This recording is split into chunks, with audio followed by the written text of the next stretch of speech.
Hi, it's Amy from Amy Designs, and today I'm here with a quick afternoon tutorial. This is a fun project you can make in just a couple of hours.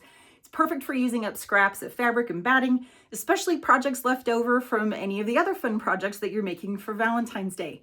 So I'm going to show you how to do the quilt as you go background and two different ways to finish your hearts so that you can string them together in a nice finished garland, or one with a raw edge that's even quicker. I hope you'll join me and like and subscribe for more tutorials just like this. Let's get sewing. We're going to begin with the quilt as you go fabric for our heart garland.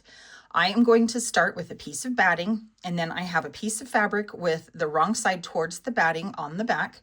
You can spray baste those together. This piece is small enough, I'm not going to worry too much about it, but if you feel better, it will help prevent maybe the underneath fabric from folding under or creasing. So if you want, go ahead and spray baste it. And then we're going to start with a couple of pieces of fabric. Now, because the hearts that we're making are pretty small, I am starting with small-ish pieces of fabric, and my piece of batting is fairly small. I want my piecing to, or my quilt as you go background, to have quite a bit of interaction and movement, lots of different fabrics on here. And because as you do the quilt as you go, the pieces get progressively bigger, it helps to start with both a small piece of batting here and small scraps of fabric. I'm going to make a couple of these in order to be able to get all the hearts that I want for my garland. So you can decide how big you want to start, and it's going to depend also on the size of hearts that you plan on making. So kind of keep that in mind.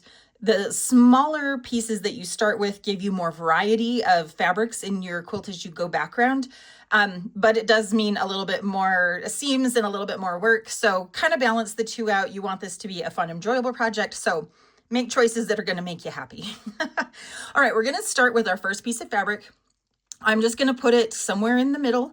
And I like to do this because, again, it's going to distribute all of the seams and all of the different pieces of fabric around the whole piece, so that all of the hearts that I cut out of this, I'll probably get 2 or 3 hearts out of this piece of fabric, and they will all have more interest in them if they have lots of different pieces of fabric. Then I'm going to place my second piece right sides together here, and it doesn't matter. I have cut these actually to the exact same size. So I can start with any seam that I want. I could do one of these side seams. I could do the bottom long seam. So this is where you get to just kind of wing it and have some fun and let it be kind of loose and free and just kind of enjoy the process. If you think too hard about it, then it takes some of the fun away, I think. So I'm going to go ahead and do this one long seam here. So I'm going to line this up under my presser foot, use a 1/4 of an inch seam allowance, and then I'm just going to sew along that seam.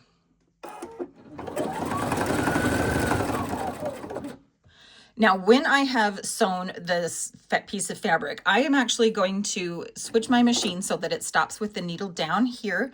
And then I'm going to lift up my presser foot, and I am going to pivot this piece of fabric. I'm going to open up my fabric here, and I am going to bring this around, and then I am going to sew on this top piece of fabric, that seam there, just to help hold that into place.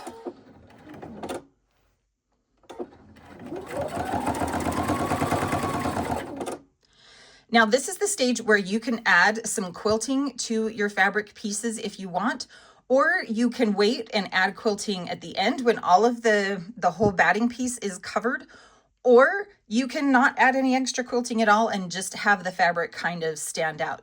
It really is up to you and the preference that you have and what you want your final hearts to look like and how involved you want this to be. I like to play around with it, and each piece of fabric I will add a little bit different kind of quilting on there. So on this first one, I'm just going to quilt a little X, and then I'll probably do some lines on the next one.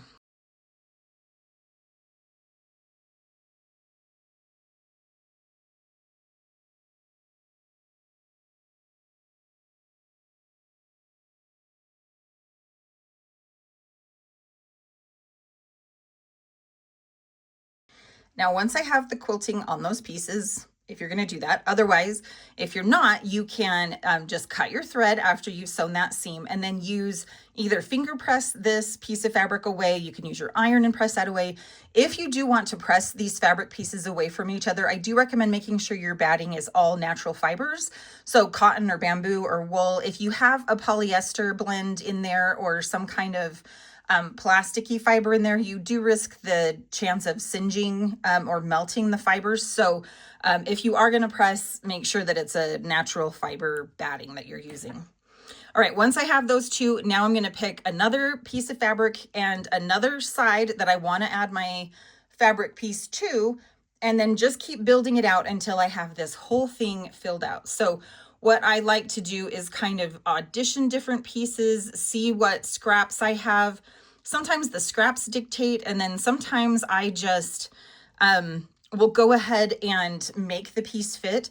So I want to add this one here. So what I'm going to do is I'm going to lay it up on top, and I'm going to sew it to the side seam here. So I am going to fold this over and finger crease it so that I have a line to kind of cut, and I'm going to trim this down so that it matches that seam. Now you can do this afterwards. You can just put the size of fabric that you want on there, sew it, and then afterwards trim it down.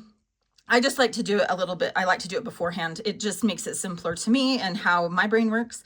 So I'm going to line these up again, right sides together, and I'm going to sew down this side seam again with a 1/4 inch seam allowance.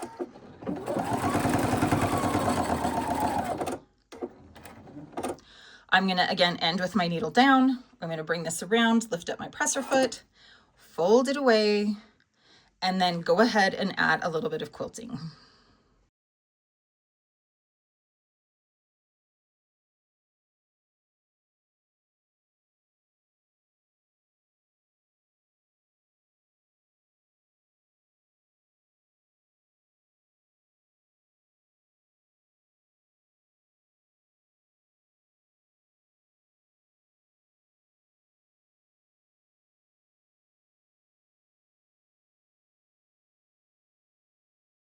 Once you have your quilt as you go panel done, then we're going to cut out a heart template. Now I just used a piece of paper, fold it in half like you do in elementary school, and cut out a heart shape. You may want to refine it a little bit, or you can, of course, find a heart on your cutting machine, on the internet. You just need a heart template for whatever you want to do. Now I'm going to show you 2 different ways to finish these hearts in this garland. So the first way is the fastest way. And what I'm going to do is just take my heart template and I'm going to place it on my quilt as you go panel. Now I like to do this on the front side only so that I can kind of position my shape where I want it and make sure that I have, you know, some intersections and some interesting fabric bits on here. So I'm going to use a disappearing pen. So this one is part of a set. So you draw with this one and then this one erases it. You could use a heat soluble, a water soluble, some kind of pen that's going to disappear after you're done. And then I'm just going to trace my template on here and just go around my heart. Now you want to make sure that you are leaving a little bit of margin around the edge of your heart so that you can sew this down and trim it with a little bit of an edge. The other option is that you could sew around this heart to the inside and then cut out right on that line if you are trying to conserve some of your space. So I have this drawn on there, and what I'm going to do is I'm going to sew right on that traced heart, and then I'm going to cut this out. Now, when you have it sewn down, it's going to look just like this. So I have gone and sewed right on my traced line.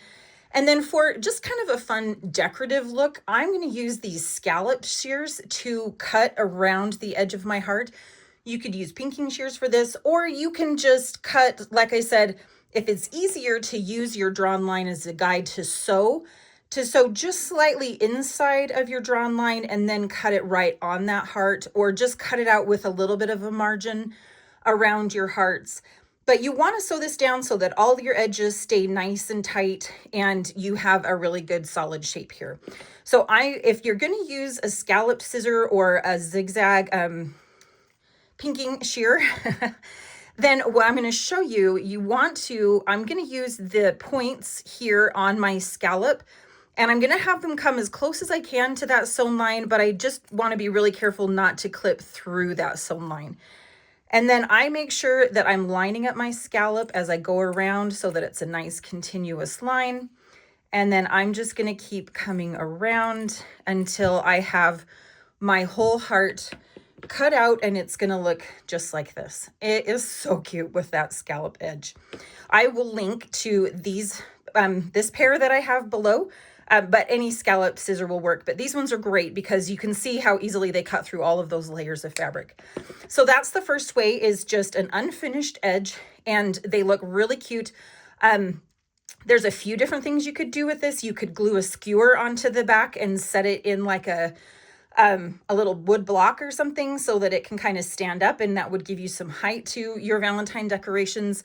Or what I like to do is use a needle and string them through some string. You could use clothespins to put them on a string and make a little garland out of them. There's lots of fun, cute ways to use this.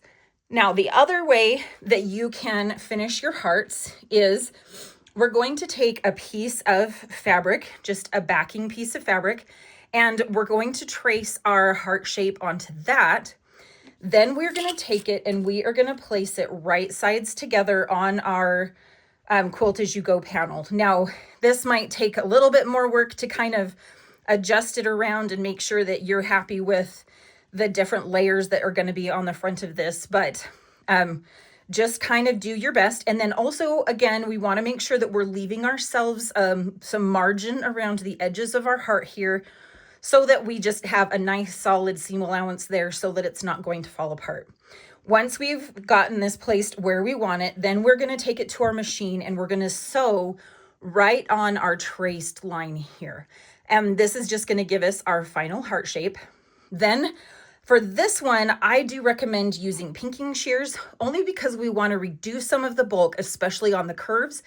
And then in particular, at this point up here, you want to make sure that you have clipped that point really well. Again, being really careful not to clip your sewing line around here, but we're trying to reduce the bulk so that when we turn this right side out, we can get nice, even curves and a really flat seam. So I'm going to take my pinking shears, and again, I'm going to use the point on the bottom of that to line it up as close as I can to that stitch line. And I'm just going to cut out this entire heart with my pinking shears, especially paying attention around those curves. And again, like I said, at that point, once I have it all cut out, it's going to look just like this. And then to turn it right side out, what I'm going to do is pull this backing fabric away from my quilt as you go side. And I'm just going to take a pair of scissors here, and I'm just going to cut a little slit here in the back. Now I just want it to be 1 inch or 2, just big enough to turn this right side out and make sure that I can get everything turned through, but I don't want it so big that it's going to be a real pain to cover it up and get it closed. So then I'm just going to turn my heart right side out. And again, just be careful around that slit so that you're not tearing it. If you can avoid it, try to keep it as small as you can. And then we're going to just do our best to turn this all right side out. Get a turning tool or a chopstick, some kind of blunt tool to help you get the point out here and really kind of push those curves around the top and the bottom of that. And then I'm going to take this to an iron and give it a really good press so that I have a really nice, fun heart shape. And then when you have these all pressed, if you want to cover up this back opening here, you can take a piece of felt. I like to just cut it in a little heart shape and then just glue it over the back of that. You could take a little piece of fabric. You could put double-sided adhesive on it to just cover that up and have it look like a little patch. You could go through and stitch it with a hand stitch and just a little, whip stitch to stitch that closed. If I'm making it on a banner that's just going to hang against my mantle or something, then I don't even bother closing it. I just leave it like that because it's going to be hanging against a wall and you're never going to see the back, so I don't worry too much about it. Once you have those done, then again, I like to use a needle and string it through the sides of my heart here and to create a little garland. Here is the raw edge version of my little heart garland. You can see that I had just done a straight cut on these ones. And again, you can see where I have taken my needle and run it through the sides of my hearts. And then I went ahead and used a little felt palm in between them to create that string and I love how this turned out. So this is hanging on my pegboard in my sewing room, and it is a lot of fun. Now here is my heart garland with the turned edges. You can see that I have run my string through those sides. I just use a really thin cotton yarn to do this. You could use baker's twine. Again, to hang your garland, you could use little clothespins or some other way of hanging them up. There's lots of fun ways that you can use these darling little hearts.